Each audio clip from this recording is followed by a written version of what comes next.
All right, how's it going, everyone? And welcome back to Weird with Webster on BlazeRadioOnline.com. I'm joined by a very, very special guest today from the Savannah Bananas, Biko Skalla, the play-by-play broadcaster. Biko, can you tell us a little bit about yourself and about the Bananas? Yeah, man, happy to. Well, first off, thank you so much for having me on the show. It's always a pleasure to talk about the Bananas. So my little spark notes is I'm a New Yorker. I've been with the Bananas since 2020. Spent a little time with MLB Network before that. Went to Syracuse for college. Just always wanted to be a broadcaster and found the most unique place to possibly broadcast, I'd say just about any sport in the country in Savannah. And it's been a wild ride these past 2+ years. I'm currently calling in from West Palm Beach. We're at the ballpark of the Palm Beaches, where the Houston Astros and Washington Nationals have their spring training. So things have kind of gone 0 to 100 for me in my 3 years now with the Bananas. But it's been a wild ride. I wouldn't trade it for anything. So you're out in West Palm Beach right now. It is my understanding that the Bananas are on a world tour right now. Yeah, no, you're spot on. So we are on our fourth leg of the tour. It started in Savannah, naturally, and then we went down to Daytona Beach, Florida for a couple more games, and then over to Montgomery, Alabama, the capital of Alabama, for a couple more games. And now this will be game 7 and 8 of the quote-unquote world tour here in West Palm Beach. So for those that don't know, because we're out in Phoenix, Arizona, and we have spring training out here. You're on the other side. You're in the Grapefruit League right now. Right. Who are the Savannah Bananas, and what do they do? Yeah, so the Savannah Bananas are a collegiate summer baseball team during the summer. That's how they started back in 2016 in the Coastal Plain League, a league that's basically mostly North Carolina, South Carolina, and a couple Georgian teams, with the Macon Bacon joining the league as well in 2018. But the Bananas started in 2016 and sold out 18 of their first 25 games that season and have sold out every single game since. It's basically the let the kids play team of the country. You know, we have fun. There's a lot of shenanigans. It's incredible baseball during the summer between the lines, and then just a lot of fun promotions and great stuff like that in between the innings. And then what's going on now is the professional arm of the Bananas, and we are playing banana ball. So after was the One City World Tour. We did 2 games in Savannah and then 2 games in Mobile, Alabama of our sport called banana ball, which is it's baseball with 9 rules to increase excitement and speed. 2-hour time limit. Batters can't get out of the box. Unless there's a foul ball. But if there is a foul ball and a fan catches it on the fly, the batter is out. There's no mound visits. There's a 2-hour time limit. The scoring format is match play. So if you win an inning, you get a point, and then the first team to 5 points wins. 4 teams are tied by the end of the 2-hour time limit, and we have a showdown tiebreaker, which is basically baseball's version of a penalty shootout. Hockey. Mm-hmm. A fielder on the infield grass, a catcher, and a hitter, and the guy's got to get all the way just to score a point, or else the other team gets a shot. So, ball, but it's baseball with a bunch of quirks to increase the speed and fun of it all. Yeah. So that was last year was just 4 games, and then this year we're now doing 14. Oh, wow, that's awesome. And then some of the other rules, like a batter can steal first base, and I know recently there was a walk that happened, and on the walk, it was the first time that they've thrown out a batter at second base, because the walk rule is basically and correct me if I'm wrong, every fielder has to touch the ball before it's live, essentially, on a walk in banana ball. Yeah, you're spot on. The stealing of first base is, something the Atlantic League does too, and they count it as a hit there. We kind of count it as an equivalent to a walk, so it helps your on-base percentage, but not the batting average. Mm-hmm. And then as far as the walk rule, you nailed it. It's all 7 guys in the field behind the pitcher and catcher have to touch the ball before it's live. And yeah, there's a guy, Brady West, was the unfortunate first man ever to be thrown out trying to get to second on a walk last week in Montgomery. But that's just because the Bananas defense was so good. Yeah, and so another thing that interests me too. You still there?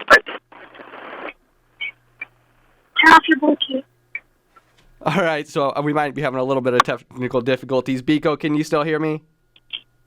Yes, yeah, I've got you loud and clear. I hopped in the Prius, and the Prius took over, and the iPhone lost control. Oh, all good, all good. Another thing I wanted to ask about too is the 1v1 showdown. Now, I've listened to a few clips of Jesse Cole, the owner, who wears the yellow tuxedo, amazing yellow tuxedo for all the home games, and he said it was inspired by a baseball player. Do you know what baseball player that was that inspired that 1v1 showdown? Yeah, that's a great question. It was Rube Waddell, was the baseball player who used to clear his fielders off the field and basically say, hey, I'm going to 1v1 you. And then Satchel Paige did it later on, but Rube Waddell was the first guy who just would take control and say, I can take care of this guy myself, and that's where Jesse got the inspiration for the 1v1 showdown. So, for those that don't know also, Rube Waddell, he was insane. He would also chase fire trucks. If he heard a fire truck, he'd get off the mound and just start chasing it, and he wouldn't come back. He was a volunteer firefighter, but that's kind of indicative of the whole Bananas atmosphere. What does a typical game look like? How many shenanigans go on during a typical game for you? Well, in between every single half inning, there's some kind of promotion for the fans, whether it's a T-shirt toss, Maceo, the dancing first base coach, doing a choreographed dance with 4 players, people, kids pieing their dads or their moms on the field, dizzy bat races, sheet races, the list goes on and on and on. So that's between every half inning. And then, we'll sprinkle in probably 2 to 3 extra bizarre things into the game. Like, people have been going pretty crazy about the split hitter in Daytona Beach where Zach Frangelo got in there and did a split. Obviously, Dakota Albritton, the man on stilts, people like him a lot. Matt Wolf is the trick pitcher on the mound who's got basically over 30 pitches now. He wears a little thing on his forearm like a quarterback to look through his list of bizarre pitches. Bill Lee has gone out there and thrown 3 innings. Bill the Spaceman Lee, former major leaguer and a legend at that. Yeah, people don't realize he's 75 years old and he's taking the mound for the Bananas. Correct, and he's been phenomenal. He's only given up 1 earned run in 3 innings against really good professional hitters. So, he's got like 12 pitches in his back pocket himself. Everything from a fastball to a gyro ball, But yeah, there's always a variety of shenanigans and things that you probably won't see in any other baseball park in the country. So you said you've been there for 3 years now. Do you have a favorite promotion that you guys have done? Yes, yeah. So going into year 3 now, I am a firm believer that the sheet race is the greatest promotion that the Savannah Bananas have. It gives me excitement like nothing else. It's usually like 4 kids. They can be somewhere between like the ages of 8 and 10 or so, and they have to keep all 4 limbs inside of a sheet as they sprint around the bases, and it's always madness. People collide into each other. The finish line usually turns into people just absolutely biting it. There's, if you ask the general Banana fan, Hey Baby is a classic favorite promotion, or a T-shirt toss because merchandise getting into the crowd is always a favorite. And then Pie My Dad, people love seeing kids just slapping their dads with a tin pan full of whipped cream. So there's a lot to pick from, but I'm a sheet race guy through and through. I think my favorite is, and I have not been able to be fortunate enough to go to a Bananas game yet. I know there is a crazy wait line it's incredibly long, but the raising of the baby, I don't know what you call it, but you like praise a baby in a banana costume, like the Lion King. I thought that one was pretty awesome, and I also like the pep band and the interaction with the players and everything. But what do you attribute the Bananas' success to? Is it just how much fun they're having, and it's carried over into the social media with the following there, or is there some kind of secret code that we don't know about? No, I don't think there's so much of a secret code as much as just the fun and the looseness and the atmosphere of a Bananas game is unlike any other sporting event I've ever been to in my life. But, the parent company of the Bananas is Fans First Entertainment, and the Bananas, in every single thing they do, are fans first, and just try and put all of our minds inside of the head of a fan and say, what do the fans want? That's why, the ticket to get into a game in Savannah is $20, and, all of your hot dogs, hamburgers, chicken sandwiches, soda, Powerade, water, whatever is free. And, that's why there's no fees or anything on tickets, and the merchandise is sent around the country for free no matter what. I mean, there's a lot of little things that the Bananas do that adds to, what we're known for, which is the show inside of Grayson Stadium or wherever we're calling home for a weekend on the tour. But, I mean, there's just a lot of little things in trying to keep all of our lines as short as possible. I mean, it takes an army. I think there's like 25 full-time people now with me working in the front office of the Bananas. There's a lot of moving parts and a lot of people that put their minds together to try and think about how can we make this experience the best for fans from start to finish. From the time they find us online to purchase tickets to get to the stadium to leave the stadium. We throw a party after every game in what we call the Party Plaza. I mean, it's just there's a lot of cogs and gears and wheels to make the show happen. But I think that the general genius of it is just do what the fans want, and the fans have rewarded us many, many, many times over for doing that. And then there's even more things that just blow my mind. You have your own banana beer, a banana split cream soda. There is no ads on the outfield wall, and perhaps my favorite, you are in charge of the post-game interviews. Is that correct?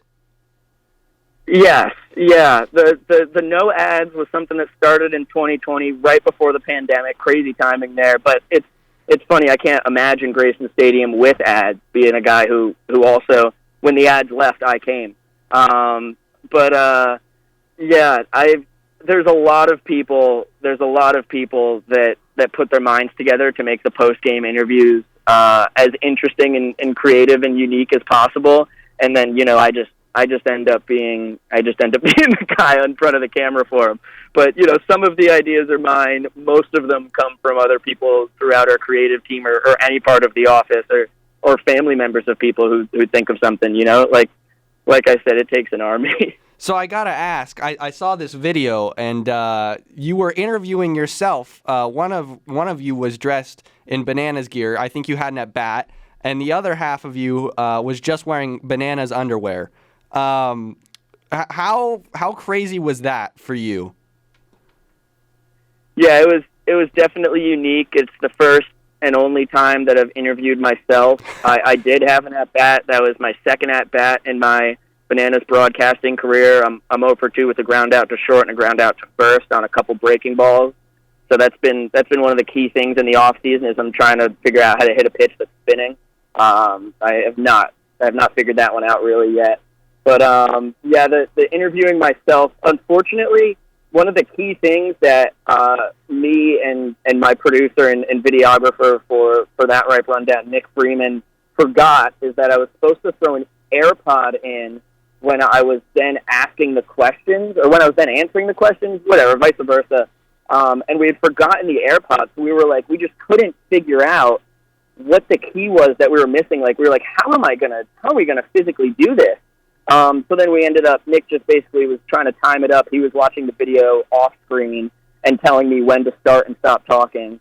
And obviously it ended up being a little jumbled up, but that was part of the fun. But, yeah, it was a very unique experience. And, I'm a yes man. I'm a pretty happy-go-lucky guy. So the bosses tell me to dress in whatever attire I'm supposed to be dressed in, and I'm always good. I'm always good for it. And then the Bananas, they also won a championship in 2021. I know they won one in 2016 when they were first founded, but they also won one in 2021 as part of the CPL championship. How cool was that as a broadcaster to call? Oh, man. I mean, it gives me chills just thinking about it right now. I mean, I've played baseball basically my entire life, and every summer of my life has been amazing. I mean, it's the summer. You're playing baseball. There's not much better than it. But the summer of 2021 was truly the most fun summer of my entire life, and I wasn't even playing. That's what was so was just second to none. I mean, there was a handful of four-year bananas. There was some 3-year bananas. I mean, there was veterans all over the place. Some incredible first-year guys like Ty Jackson and Cole Kitchen and Nathan Detmer and so on and so on. I mean, it was a magical run, and with the team winning it, as you mentioned, in their inaugural season back in 2016, the Bananas have always been one of the best teams in the league, but had some playoff losses that prevented a championship run until 2021. So it was Tyler Gillam's 4th year as a coach. It was Bill Leroy and Kyle Lewig's 4th and final year as players, as well as Dan Oberst and Christian Dearman were 3-year guys who it was going to be their last year of eligibility. I mean, there were so many things that made it such an unbelievable and magical run. And to go 40-10 and both 3-game series in the playoffs went to the final decisive Game 3 in Grayson Stadium. I mean, the place was just on fire. And then that third and final game against the Morehead City Marlins, when Drew Yanesta, who gets to take his first at-bat of the playoffs and his first swing of the playoffs, it's a 3-run homer, and the team just never looked back. They won 13-3. I mean, it was just there's too many things that happened that summer that are basically unexplainable. It's one of those where if you gave the script to Hollywood, they'd make it a little more realistic, and then we'll see if we'll turn it into something. Mm-hmm. So another thing too with that championship run is the 13-3 win, but you guys keep playing throughout the winter and stuff like that. You obviously are on your world tour now. I know the CPL regular season doesn't even start for a while, but you're on this world tour. Who are the main Bananas rivals? I know that the Party Animals are also from Savannah. They're kind of like the Washington Generals. I've seen a lot of comparisons to the Harlem Globetrotters of baseball. And then I've seen that the Harlem Globetrotters are just the Savannah Bananas of basketball. But who is the biggest rival for the Bananas? Is it the Party Animals, or would it be a team like the Macon Bacon, who's tried to kind of capitalize off these weird food things and kind of stealing the Lehigh Valley Iron Pigs thunder up there in, AAA, stealing the bacon theme? Yeah, sure. That's a great question. I mean, it depends on the season. As soon as the calendar flips to late May, the Macon Bacon are definitely the Bananas' arch rival. And it's, we have a lot of fun with them, but it's as far as at least on the field competition-wise, this past summer it was big time little brother, big brother, because the Bananas went 17-3 against the Bacon in 20 games played. But they're still the only Georgia team besides the Bananas in the Coastal Plain League. We've always had some great back and forth on social media with them from their inception, in 2018. But I think more and more so, the Party Animals are taking that top spot as the Bananas' biggest arch rival. I mean, obviously right now on the World Tour, it's the only team the Bananas play until we go to Kansas City and take on the Monarchs in the Challenger Series. But, the Party Animals they're fantastic players. That's something that, in my 2 years as a Coastal Plain League Bananas broadcaster, the Bananas team, talent-wise, has just put a good whooping on the Bacon. But the Party Animals, they are fierce, and they like to have a lot of fun as well in their own way. So it's tough. And you can't sleep on the Lexington County Blowfish over the summer. They had a great season and were a tough team for the Bananas to face too. But I'd say the Party Animals are more and more becoming the Bananas' arch nemesis. I can't get over all these names. They're just amazing. I mean, the Bananas are obviously the top, but, the Party Animals, they have a monkey as their mascot. It's like, the monkeys and the Bananas, they're going against each other. It's a perfect mix right there. But I also had another question for you. The Breakfast Bowl. I couldn't find a whole lot of information on this. What is the Breakfast Bowl? That's a fantastic question. What is the Breakfast Bowl? So the Breakfast Bowl is over, but it was 2 9-game series between the Bananas and the Macon Bacon. And it was after the Coastal Plain League year, so it was, 3 weekends in August where 5 games would be in Savannah, 4 would be in Macon. And it was baseball being played, not banana ball. And the Bananas formed a professional team, and the Bacon formed a good squad too, led by Ryan Klesko, former major leaguer.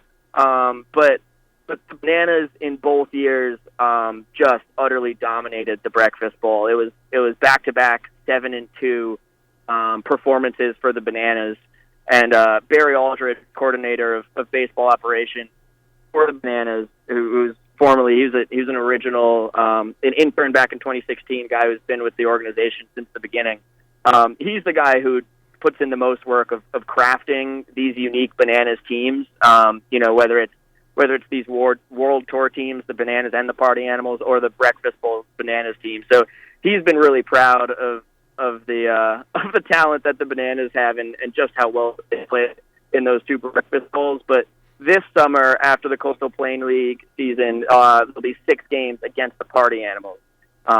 So yeah, it's the end of the Breakfast Bowl, but they were 2 really fun series to kind of cap off the summer, Mm-hmm. So that makes perfect sense. Okay, so now we're going to move on. Is there anything else that you'd want the people to know about the Bananas? Oh my, what a wide-ranging question. I mean, the classic confusion is that we are a summer collegiate baseball team as well as a professional baseball team. And it's just a seasonal thing in the spring, and then at the end of the summer and possibly in the fall too. That's when we're doing the professional banana ball, and then in the summer it's the CPL, the Coastal Plain League Bananas. But yeah, besides that, everyone's always wondering about the league and wondering, well, what league is this? What league are these people playing in? And the professional Bananas are leagueless. We are a barnstorming team of our own, and we'll go around and play anyone who wants to play us. But right now, the Party Animals are the greatest foes. But I think as far as just questions that the people always want to know, it's just where can I see this, and where is it happening? Who's allowing this to happen? But yeah, it's been a wild ride.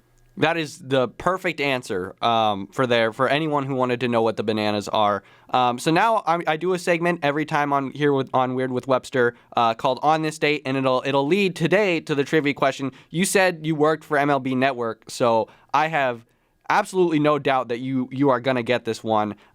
Usually I try to make the questions a little bit harder. I had some about the All-American Girls Professional Baseball League a week ago, but the question today and the On This Date is on this date, 1994, the Chicago White Sox assigned former NBA superstar Michael Jordan to the Birmingham Barons of the Class A Southern League, and he returned to the NBA after 1 season. But during that season, with the Birmingham Barons, who was Michael Jordan's manager? Oh my goodness gracious! You thought I was going to get this? I mean, I can give some hints if you would like a hint. He is currently He is currently a major league manager. Wow. Really? Mm-hmm. Oh, that's pretty juicy, man. I think you may have stumped me on this one. Michael Jordan, Birmingham Barons manager. I mean, that's a good one. Okay, can you give me the league he's managing in? Yes, he is in the AL right now.